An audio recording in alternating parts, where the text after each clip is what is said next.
Number 1. Jason was last seen in Boise, Idaho on March 16, 1983.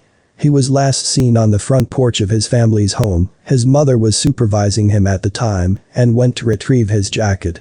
When she returned, Jason had disappeared. His mother was baking at the time and had the front door open and the curtains pulled away from the windows, which allowed her to see him. He had just returned from playing with neighborhood children. She searched inside the home and outside before calling police. Extensive searching took place for Jason after his disappearance. 50 to 75 police officers and volunteers combed the area around his home, but found no trace of him anywhere. Water from the Sand Creek was diverted, and it was swept with rakes. Divers also searched the creek's bottom, but to no avail. It's possible that a toy bucket belonging to Jason was found about a third of a mile away from his home, but this finding has not been substantiated by police. Investigators suspect that Jason was abducted by a non-family member. They called off the search for him a few days after his disappearance under the assumption he was taken from the area. Investigators do not believe someone whom Jason knew or was related to took him. There were multiple sightings of him after his disappearance, but none of them were confirmed, and investigators said it could have just been a child that resembles Jason. Jason was described as somewhat shy, but friendly at the time of his disappearance. His case remains unsolved. Number 2. Christina was last seen at some point during the summer of 1999, between July 27 and September 14. Her foster parents originally told investigators that Christina had left their home voluntarily with a great-aunt and a man. They headed to California, and it's possible Christina arrived at her destination about a week later. She has never been seen or heard from since 1999. Christina was born in the McGuinn area of Arkansas. She lived in the city of Fordyce and Idabel, Oklahoma through her childhood. She lost one of her younger brothers in 1993, and her father passed away from cancer in 1996. Their mother was unable to care for them after this, and as a result, Christina and her two younger brothers, Norman and Michael, were sent to live with their uncle, Charles Walter Richart, and his wife, Wanda Faye Richart, in 1997. Later that year, however, Norman was removed from Wanda and Charles' care after allegations of abuse came to light. He was removed from the home by the Arkansas Department of Human Services. It was alleged that Wanda had been abusive towards him. In May of 2000, Michael was also removed from their care after his school noticed signs of abuse on his body. He was taken in by another family who subsequently adopted him. His adoptive mother, Donna Walker, asked Wanda and Charles about Christina in May of 2000, and she initially told her that the girl had left home voluntarily to live with a great-aunt in Oklahoma. In July of 2001, Walker again contacted Wanda to get some necessary paperwork for the adoption process involving Michael. This time, Wanda told her that Christina had gone to live with a great-aunt in California. Walker noticed that Wanda had changed her story this time, but didn't push her on the subject. Michael continuously asked about his sister, and Walker began to search for her after this. She was able to file a missing child's report about Christina through the Fordyce Police Department in early 2005. In September of 2005, the Federal Bureau of Investigation became involved in looking for Christina. Wanda and Charles were both interviewed regarding Christina's disappearance, and Wanda and him told the same story, which was that Christina went to live with an aunt in California. They claimed that she called them several times, and she sounded happy and decent. The calls apparently stopped in April of 2000. Investigators noted how there were many variations in the stories told by those who were last known to be living with Christina at the time. Investigators also interviewed Joanne Holdman and Richard Burton, who lived in the home with the Richarts at the time. They both told the same story. Christina's disappearance would remain unsolved until January of 2008, when Joanne Holdman told police what really happened to Christina in 1999. She told police that one day, Christina and Wanda got into an argument, and at some point she said Christina needed a bath. She then forced the girl into the bathroom and closed the door. Holdman said that the argument continued for about 10 or 15 minutes afterwards, and she also heard sounds of Christina crying and splashing. She then heard a thud sound, and Christina stopped making noise. When the door opened, Holdman said she saw Christina lying motionless in front of the bathtub. She said she wasn't breathing. Holdman testified that she felt Christina's neck for a pulse, and also felt a mushy spot when she put Christina's head on her hand. She suggested that they should call an ambulance for Christina, but Wanda told her not to do anything stupid.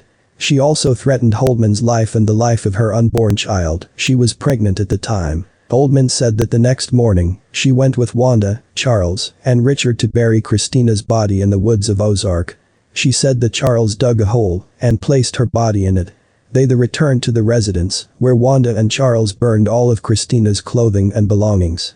Wanda told everyone that, if anyone came to them with questions about Christina's whereabouts, that they should tell the story of her leaving the home voluntarily to live with a relative. Holman said she didn't reveal what happened to Christina because she feared Wanda, who continued to threaten her even after the birth of her child. Holman told police she moved out of the house about a month after Christina's death. She stated that as she was leaving, Wanda put her hand on her throat and said she could leave, but she would be killed if she ever told anyone about Christina's death. She had no further contact with Wanda after her baby was born. It should also be noted that both Charles and Wanda continued to cash Social Security benefit checks for Christina for about a year and a half after her death. In February of 2008, authorities unsealed a federal indictment which charged both Wanda and Charles with making false statements to federal agents about Christina's disappearance. Charles was kept under house arrest until the trial, while Wanda was incarcerated. In June of 2008, Charles was found guilty of making false statements to the FBI. He told investigators that he was not present when Christina was killed, but admitted to burying her body the day after she died. He claimed he was also unaware that Wanda had threatened Holman and that he did not conspire with her to lie about where Christina went. He did admit to knowing that Wanda lied to federal agents about what actually happened to her. Wanda was found guilty of 2 counts of conspiracy to make a false statement and 1 count of making a false statement. In December of 2009, she was sentenced to 10 years in prison for these crimes. In January of 2010, she pleaded no contest to second-degree murder and was given a 30-year sentence. Wanda hasn't only hurt Christina, but also her younger brothers. Her claims of Christina leaving voluntarily gave her brothers dreams and hopes that they would see their sister again someday. Norman and Michael also told police that Wanda and Charles sexually abused them and Christina before her death. Wanda will be required to participate in sex offender treatment and will be unpermitted to have any contact with minors after her release from prison. At the time of her disappearance, Christina was described as a loving and devoted sister to her brothers and stepped in to do the best she could to be a mom to them. She was described as being brave and full of courage. She loved the color pink and loved her Barbie dolls. Her brothers and mother are still alive. Her brothers live in Arkansas and her mother lives in Nevada. Christina's body has never been found, but foul play is suspected in her disappearance. Number 3. Melissa Diane McGuinn was just 7 months old when she disappeared from her Trenton, New Jersey, home. More than 33 years have passed, but her mother remains convinced that her only daughter is out there somewhere. "I've always felt in my heart that she is out there," Becky McGuinn House said. "It's not just a whimsy feeling. It's a strong feeling. I feel she is alive." In March 1988, House and her husband Robert McGuinn shared a row house in Trenton with another couple, Wanda Reed and her partner, who had an infant son. The 2 young mothers grew close. They shared housekeeping chores and fell into a routine of watching each other's babies. "Every morning Wanda would come in my room," House said. "She would get Melissa, and she would take her downstairs and play with her in the living room." So House was not concerned on the morning of March 6, 1988, when Wanda took baby Melissa downstairs while House got dressed. But minutes later, when House said she heard a commotion downstairs, she became alarmed. According to Trenton police reports, a neighbor came running up the stairs and asked where Melissa was. House says she felt like somebody had ripped my heart out. Trenton police began an extensive search, but could find no sign of the missing baby. They arrested Reed on kidnapping charges, but asserted that questioning her proved fruitless because her story about what happened kept changing. She was 30 years old, but she had the mind capacity of a 5-6-year-old, House said. According to New Jersey State Police detectives and Trenton police reports, at first Reed told detectives she gave baby Melissa to a man in a car. But when pressed for details, her description of the car changed. Next, Reed claimed to have thrown the baby in the nearby Delaware River just blocks from their home. Police dragged the river, but found nothing to suggest that story was true. Baby Melissa had simply vanished. In the end, the charges against Reed were dropped because a judge determined she was mentally unfit to stand trial and the case was dismissed. After several years, Trenton police closed the case, and the trail for baby Melissa went cold.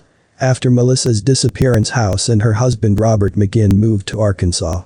They had more children, all boys, but House said she has never stopped agonizing over what happened to her little girl.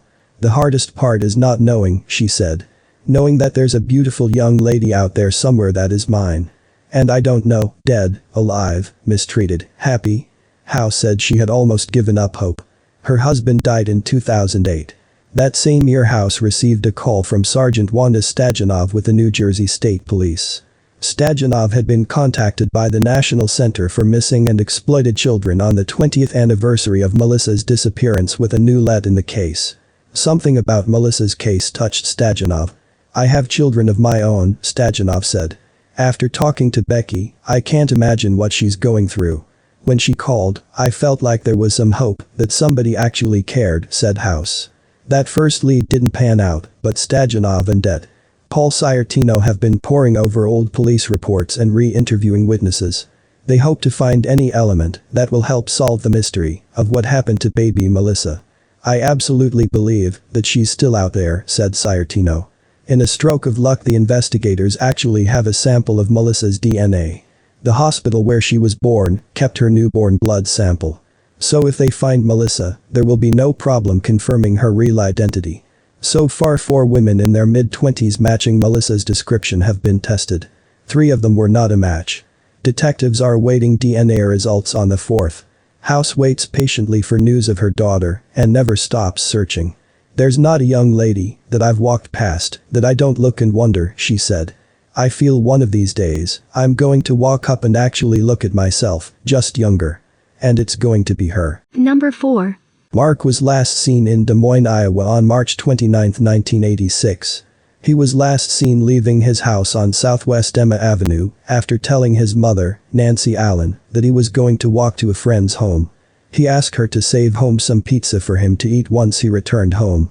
Nancy said she watched her son walk down the sidewalk and past the bushes. He never arrived to his friend's home, and he was never seen or heard from again. Nancy didn't realize her son was missing until the next morning, when she realized he never came back home the previous night. She was initially hoping that he wasn't actually missing. She thought that Marc might have come home that night and woke up before everyone and walked to his grandmother's home, since she would have water baskets for all of the kids. She called her mother, but Marc wasn't there. She immediately called the police to report her son's disappearance, but she was told that she would need to wait 48 hours before reporting his disappearance. The initial thought was that Marc left on his own accord. He was somewhat of a handful and apparently had no common sense and bad behavior problems. Nancy felt the original investigation was mishandled because she thought police didn't want to scare the residents of Des Moines with another missing teenage boy. It's been considered that Marc's disappearance could be connected to the disappearances of 2 other Des Moines boys. In September of 1982, John Gosch, 12, was abducted by unknown individuals as he walked home from delivering newspapers. He was seen several times after his apparent abduction. In August of 1984, Eugene Martin, 13, disappeared while he was delivering newspapers in the same area as John. He's presumed abducted. Investigators found no evidence that the cases were connected. They have received many leads in relation to Marc's disappearance. They checked out his father, who lived in Minnesota at the time, and his paternal grandmother, who lived in Connecticut. He was with neither of them. Investigators have since revised the theory that Marc was a runaway and are looking at other possibilities for how he disappeared. His disappearance has been reclassified as an abduction, and it's considered this is what occurred. When Marc was 7 months old, he was raised by his grandmother until he reached the age of 4.5. He went to live with Nancy in Des Moines after that until he was 10 years old. He then moved to Minneapolis, Minnesota, to live with his father. He moved back with his mother in January of 1985. He was described as an intelligent child and a good student. Marc's case remains unsolved, and there's been no trace of him since 1986. Number 5. Carla was last seen in Clearwater, Washington on July 1, 1981. She left her family's residence in Calich, Washington, to babysit an infant child in a home 10 miles away. She left the home with a woman whose child she was babysitting. They were driven in a pickup truck by Kenneth Berry, who was a transient logger at the time. The woman left Carla and the baby at the home, and when she returned to the home later that evening, Carla was gone. The child she was watching was found unharmed and asleep on the couch. The baby had been left uncared for quite a bit of time. Investigators believe that Carla was the victim of a violent abduction. There were large bloodstains on the living room floor, and there were also pieces of a broken Galliano bottle which was spattered in blood. There wasn't enough blood to determine whether the injuries auditioned were fatal or serious. Police also searched Kenneth Barry's truck and found bloodstains and broken glass from a Galliano bottle inside the vehicle. Despite the blood being found, investigators have been unable to utilize DNA technology to identify the blood as belonging to her. The blood samples her parents provided have since been lost. The blood did match her blood type, however. Barry is considered a suspect in her abduction, but he was never charged with her disappearance, and he died of a heart attack a few years after she disappeared. At the time of her disappearance, Carla lived with her two parents and her brother and sister. Her parents have both since passed away, and so has her brother. Her sister is still alive. Her abduction remains unsolved. Number 6. The three boys routinely explored caves in Hannibal's South Side neighborhood. They used the Hogue family's aluminum ladder to reach cave entrances, not easily accessible mud from Hannibal's underbelly caked on the rungs. Like many neighborhood children, eager to find adventure like the fictional characters enshrined in Mark Twain's stories set in Hannibal, they sought exciting action underground. Armed with flashlights and a shovel, or so witnesses saw, the three boys set off on May 10, 1967, presumably intent on finding another adventure like Tom Sawyer or Huckleberry Finn. But on this day, they didn't return home. Supper time passed and the three kids still hadn't returned from the caves, sparking a massive search that drew national attention for the next 10 days, as the Hannibal community awaited word on the fate of the three youngsters. Despite an enormous and expensive effort, the three children were never found. The disappearance of Billy Hogue, 10, Joey Hogue, 13 and Craig Dowell, 14, remains one of Hannibal's greatest mysteries 50 years after the trio entered the sprawling Murphy's Cave complex. Or did they? In the 50 years since the trio seemingly vanished, rumors and theories have swirled about their fate. Did they enter Murphy's Cave? Did they become trapped in another cave as the result of the construction of Highway 79? Were they in a cave at all, or had they run away from home? Or, even darker still, had they been kidnapped and taken away from Hannibal? On Wednesday, May 10, 1967, Lynn Stroop, age 14, reportedly saw the boys headed in the direction of Murphy's Cave around 4:30 p.m., flashlights and a shovel in hand. Stroop's account was, at the time, the last known sighting of the boys. The boys also passed a fire station, en route to the cave. Much of the rescue efforts focused on Murphy's Cave, a sprawling cave system with an entrance near Birch and Walnut Streets. Once the boys were considered missing, the Mark Twain Emergency Squad responded first, but the search soon evolved into a national rescue mission, with hundreds of spelunkers descending on Hannibal in a frenzy to locate the missing boys. The National Speleological Society was brought in by Presidential Jet 2, with William Carras in charge of the search, according to Courier Post reports. Often working late into the night under the glare of floodlights, the entire town mobilized to locate the Hogue brothers and Dowell, a childhood friend. But by the third day, without anyone seeing the boys, doubts arose that the boys were indeed inside Murphy's Cave. Perhaps they had become trapped in any number of small caves discovered while crews blasted the area to build Missouri Highway 79. Several of those holes had been sealed, and fear grew as another frantic search began to locate those holes and unseal them. Friends came forward and said that the boys, and other boys of the South Side, had been entering these holes in late afternoon, after the construction workers left for the day, wrote Jay Hurley and Roberta Hagood in their book, Hannibal Yesterdays. This kind of activity would require daring, and would have appealed to boys in spite of the great danger. As options for the boys' whereabouts expanded, so did the search. The Courier Post reported on May 12, Mayor Harry Musgrove requested that the National Guard begin a search this morning from the Universal Atlas cement plant at Alasco North along the river to a point beyond the cave area. Trains leaving Hannibal after 4:40 p.m. on May 10, 1967, were searched for signs of the boys. As the Hogue and Dowell families clung to hope, people from across the country provided tips and leads to police and rescuers, who poured hundreds of thousands of dollars into the rescue effort. The Courier Post reported tips ranging from a stray sock found near a cave entrance to a mysterious red substance, believed to be blood by another. Letters poured into the Hannibal Police Department, asking crews to scour islands in the Mississippi River. Hope briefly rekindled at the sighting of adolescent boys in the St. Louis area. They turned out to be from Cape Girardeau. Clairvoyants and psychics from as far away as California and Arizona contacted rescue officials with their premonitions. One relayed recurring visions of the boys locked in a rail car with oranges bound for an unknown destination in the U.S. Leads led to dead ends. Every abandoned house in the city's south side was searched, and a large-scale combing of the woods surrounding the area took place. 10 days after the boys disappeared, the preliminary search was called off. Shorter, localized searches were launched in the next few days, but by the end of June 1967, official searches ceased. A community mourned the unknown fate of the Hogues and Dowell, a mystery that broke the hearts of people then and baffles them now. I'm at as much a loss as to why God put this mystery before us as anyone cares, leader of the search mission, told the Courier Post. The tragedy has sparked interest for many, including C.W. Stewart, who penned A Sorrow of the Heart, the story of Hannibal's lost 3 little boys, which published in 2010. During construction of the new A.D. Stowell Elementary School in 2006, crews uncovered the entrance to the cave, rekindling memories of the 3 boys. The cave held no trace of the boys, another dead end almost 40 years after the tragedy. The mystery continues today, leaving people wondering if a trace of the boys sits somewhere beneath Hannibal, waiting for the moment when another cave entrance or passageway illuminates a puzzle unsolved after 54 years. Number 7. Violetmatauri was last seen on the night of July 20, 1977. She was with her mother Kaylene Williams along with her sisters, Ivy Matory and Yolanda Williams, and was accompanied by Sir Christopher Marchell. They all lived inside the residence in the 300 block of East 131st Street.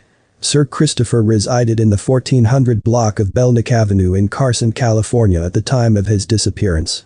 The house was set ablaze at approximately 4:30 a.m. The house burned to the ground. When authorities responded to the scene, they recovered Kaylene's body from inside the home. She was near the front door. She was killed by strangulation and her death was deemed a homicide. Further analysis determined that the fire erupted in the room that all of the children were sleeping in. A trail of blood that led from the home and led down an alley where it stopped was also found. The person who was bleeding apparently entered a vehicle there. The fire was ruled an arson. James Williams, Kaylene's husband whom she was estranged from, is suspected of killing Kaylene and the children. He was questioned regarding Kaylene's death and the disappearances of the children. He was released soon after, only to be arrested again for killing Kaylene. In August of 1977, he was charged with killing the 4 children. James and his wife became estranged after James was charged with child molestation and statutory rape in connection to the 1976 sexual assault he committed against Ivy. He claimed that on the night of the fire, he was driving to Bakersfield, California, when his car broke down and he had to sleep in his car. His arm was badly cut. He stated that this happened after he had attempted to fix the car. Witnesses reported that they saw James with the 4 children at a Denny's restaurant in Grapevine, California at approximately 5:30 a.m. on July 21st. He was picked up by friends later that day and he did not have the children with him. The day he was seen with the children was the day that Yolanda, Violet, and Ivy would be testifying about the 1976 sexual abuse incident against James. James was tried twice for the murders, but after 2 deadlocked juries the case was dismissed in July of 1979. Sir Christopher's case is classified as a non-family abduction, and the other children are classified as endangered. Authorities believe they are deceased. In 2014, Ivy Matory's skeletal remains were found, but remained unidentified for a few years. The other children have not been located.